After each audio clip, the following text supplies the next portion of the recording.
Machiegni e chenro ni mano mar mine wacho odiochieng' manyoro neno odiochieng' nero mabende piny ngima dhialo kenge mabende igoyo kaluwore koda kedo gi kute mag ayaki. Kata kamano ero kaluwore koda kwan mabende ne ogol en kanyero ni kwan rowere mathoth pacho ka pod gamo kutego mag ayaki mane kid higni 10 nyaka 19 ka kinde mamoko dhi nyaka higni 24. Okenge mopogore bende osebed kiketo koda piny owacho ma pacho ka kanyakla kod counties mar geng'o landruok mag kute mag ayaki ahinya e kind rowere. En lweny mabende pod imedogo to ahinya gi sani mabende rowere go nitiere e rusa. Wang'iyane yorego mabende wanyalo konyogi godo. E twak marwa e mine wacho wantiere koda Faith Abala mabende en apisa mar riwruok mar NAYA Kenya kentiere studio ma Kisumu okonyowa koda twak machalo koda mindie. Oimore Faith idhi nade? Adhi maber erokamano ahinya Jael. Amor bedo kawuono. Erokamano ahinya kendo karibu. Wanyinga aniluonga. Dhia nyime. Okay. Erokamano. Nyinga en Faith Abala. Atiyo gi riwruok mok mar sirikal miluongo ni Network for Adolescent and Youth of Africa kata idende ni NAYA Kenya. NAYA Kenya watiyo e counties wa mek piny luo kae ka watiyo e counties mag Siaya, Homa Bay, Migori gi Kisumu County ka wasidho ratiro mar rowere e yor thieth. Erokamano. Faith counties mabende iwachogo waneno ka odiochieng' manyoro ne omeny to mabende wanyalo puoyo en ni Homa Bay County e kinde machien osebed kilando ni landruok mag kute mag ayaki ni malo kabisa te waneno ka omedo dok piny nyaka namba 3 mak mana ni county ma Kisumu to koro oidho malo. Ang'o motimore Homa Bay to ang'o matimore Kisumu? Kachako gi gima timore Kisumu manyalo wacho ni gimwaseneno kaka joma tiyo gi joma tindo kata rowere ka watiego gi e yore gi mag rito thieth. Ineno ka joma tindo ng'eny gi koso ng'eyo tiyo gi yore mag geng'o tuoche maricho richo. Kata nyado ni ng'eny rowere gionge gi paro kata gionge gi the right information, gionge gi kaka ginyalo geng'o tuoche kata kaka ginyalo geng'o yemo mondo. Kendo kamano yudo ka sirikandwa ma Kisumu onge gi chenro moriere ratiro manyalo konyo rowere e yor thieth kata idendo ni youth friendly services kata youth friendly facilities. E facilities gi iyudo kata ka chenro molos gi county ging'eyo kaka rowere nyalo dhi e osuptal moyud thieth manyalo konye kata kaka onyalo puonjore geng'o tuoche machalo kaka ayaki gi kata mang'eny michalo kaka sexually transmitted diseases. Kendo sani gimwachak wayudo ni ng'eny jonyuol onge gi sama gibet gi nyithindgi mondo giwuo mondo giwinjane ni nyathina ni en ng'ama chalo nade to osiepege gin joma nade. Sani ng'eny jonyuol gima gitimo ni gimanyo pesa to ka giduogo e ot to giolo gibet kata gi nyithindgi piny mondo giwuo. Koro aparo ni mago be e kit gik matimore to kata king'iyo the kind of educational syllabus wa ma wantie godo e skundewa, nyithindo ok puonj gik monego bed ni puonjo gi e yor ritruok e ngimagi kata ritruok kapo ni gidwa dhi achiel kata kapo ni gidwa donje keny. Ere kaka ing'ama rawera inyalo ritori mondo kik igam remo kata mondo kik iyud tuoche kaka machalo kaka ayaki. Koro aparo ni e county wa ma Kisumu kae wasebedo kwatemo kaka migepe mok mek sirikal mondo wakony sirikandwa ma Kisumu mondo gibed gi chenro moriere tir matiyo gi rowere kendo gikonyo rowere mondo gibed ng'eyo ni ratichgi mar thieth en kama. To ka bed ni watiyo gi Homa Bay County be waseneno ka Homa Bay County osetema ahinya e yor mar konyo rowere. Achiel kuom yo ma Homa Bay County waseneno ka timo en tiyo gi nyamrerwa. Kendo nyamrerwa man Homa Bay osebedo ka gine ma gisidho chenro mar romo gi joma tindo, kendo gine ma gi make sure ni rowere odhi othieth kendo gidhi osuptal ka en rawera mosegamo kute mag ayaki. Ere kaka nyamrerwa biro konyo nyathi ma rawera ni mondo okete osuptal kata okete gi daktari kata gi nas madhi konyo rawera ni mondo ochak chamo yath, kendo mondo kata kaponi odhi achiel ere kaka odhi konyo mondo jaherane no kata osiepne no kik gam tuoche mag ayaki. Gima kendo timore ni nyimrerwa gisenyiso gi kuonde ma ginyiso rowere kuonde ma ginya yude kony, kendo gidhi nyime gi puonjo gi household kata kaka wawacho ni nyamrerwa ka nyamrera nigi ode mapani ong'iyo kata ma o make sure ni joma odak e odno gin joma ng'iyo hali margi mar thieth. Koro aneno ka Homa Bay County osetemo matek. Yes. Kapok idhi nyime, awinjo kami wacho no to ayenye wacho ni ni ng'eyo ok ni kare e kind rowere. Aparo ni puonje wi kute mag ayaki en gino mosebed kitimo kuom higni. Nyaka sani nyalo wacho ni nitiere jogo eko mabende kia kaka kute mag ayaki landre mabende miyo ni podo onyare koso.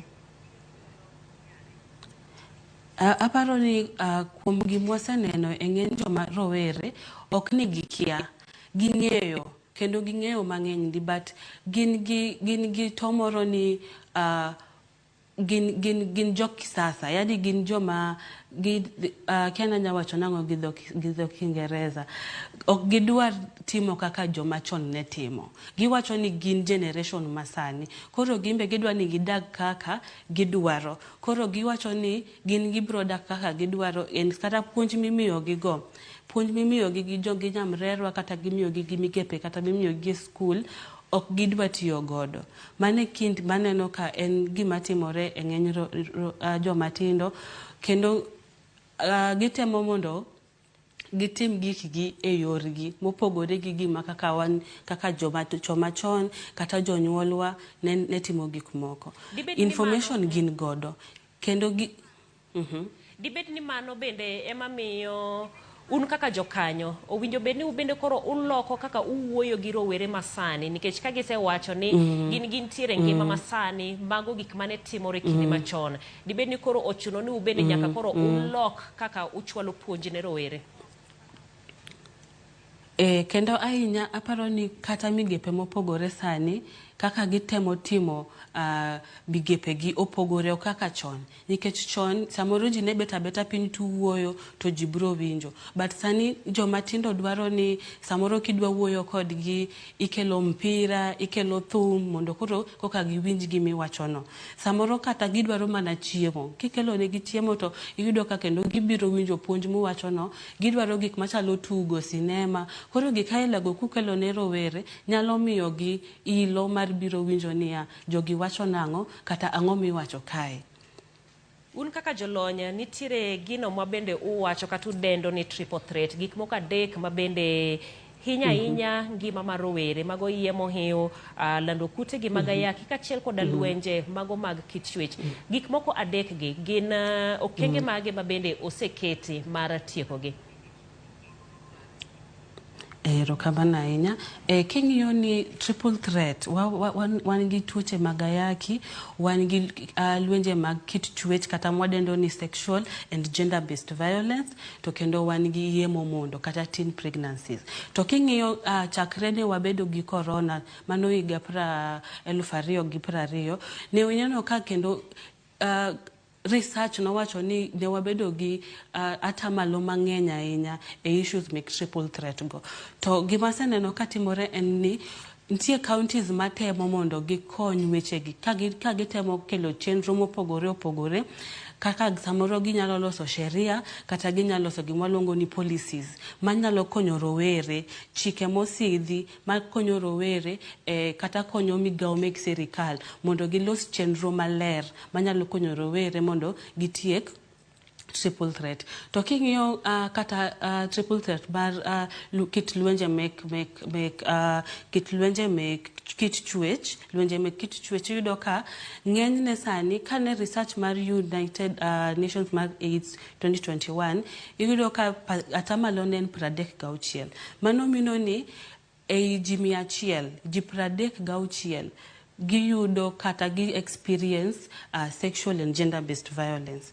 To kineno kamano to ng'eny ji gin joma nitie age group mar 15 to 19 years. To magi age cohort ma pod waneno ka gin ng'eny gi pod wayudo gi e landruok mar tuo mar ayaki kendo ka gikeny kendo gin ema chak wayudo gi ka wawuoyo e yemo mondo. Koro aparo ni gik mokadek gite gin gik madhi pamoja gi interlink kabisa to onego bedni wakonyo rowere kendo wakonyo gi e yo mobidhore. Achiel kuom yorego ma aneno ko onego bedni watimo en achiel loso chike maler manigi chenro mobidhore makonyo joma tindo gi. To ka waseyudo chenro gi migepe mek sir Kawatieko to wabong'iyo gima owinjo watima.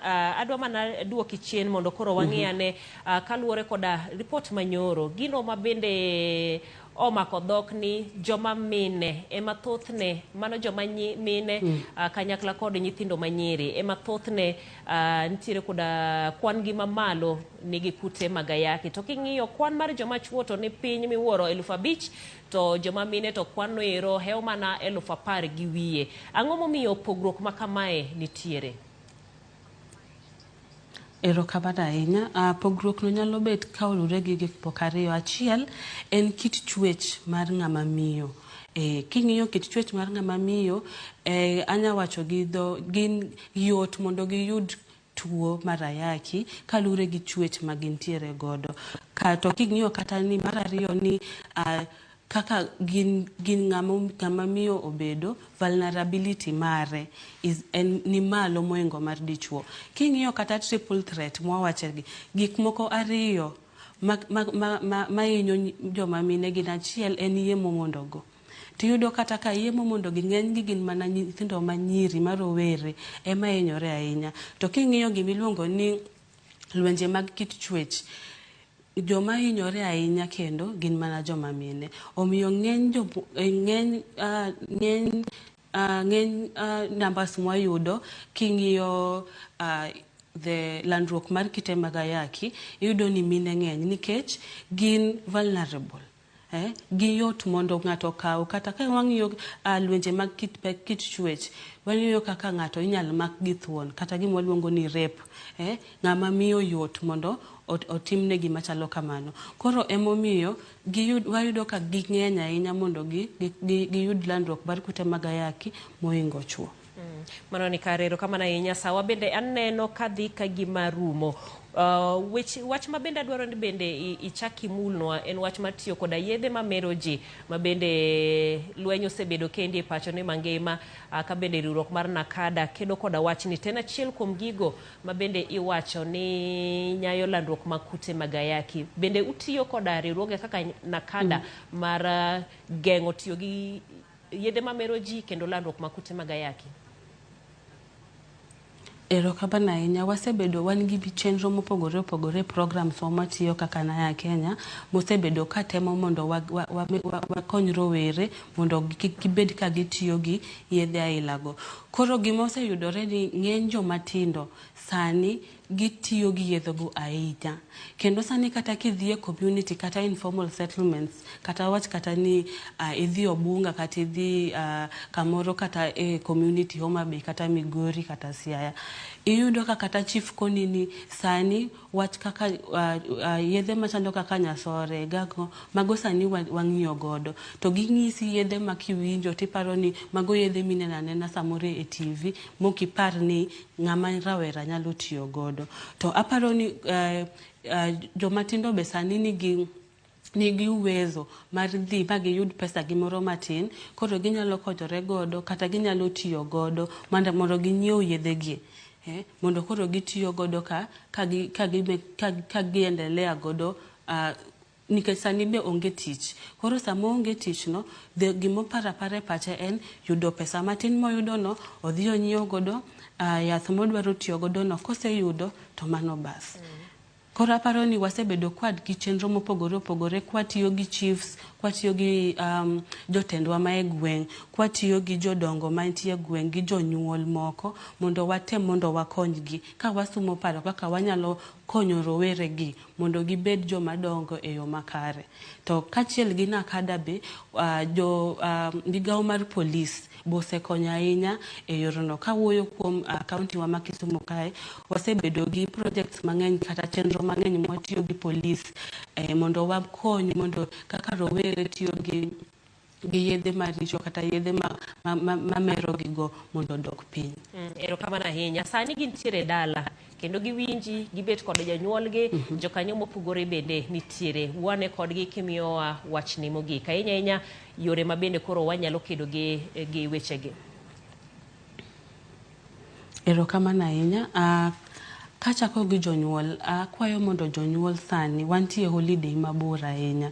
Jonyuol kaw sa ibed gi nyathini marawera midak godo no, mondo iwuo kode, penje, sumuru paro kanyakla kaka familia, mondo ung'e ni ang'o matimo nyathina ni, to ere kaka nyalo koje. Mar ariyo kendo, anyalo kwayo ni migepe mopogore opogore, mek sirikal gi mok mek sirikal, gitik kamoro achiel, kata gimwadendo gi dho ngere ni multisectoral partnership. Gitiyo kamoro achiel, ka wan gi migawo mar polis, migawo mar education, migawo mar thieth, migawo mar nyithindo, kutiyo kanyakla, taparo ni wanyalo dhi mbele kendo wanyalo tiyo maber ahinya e konyo wach mar tieko landruok mar tuoche mek ayaki. To kata kamano, ageno ni ka wadhi mbele gi weche gi twak aila gi, to watim gi nyaka e oganda wa man piny. Giwawacho ni grassroots communities, joma ni dala mani piny. Kik watieka ni nikech ng'eny ji samoro ok gine TV kaka waneno ni, samoro gionge kata pesa ma ginyalo nyiewo godo radio. To ere kaka wanyalo tiyo gi nyamrerwa.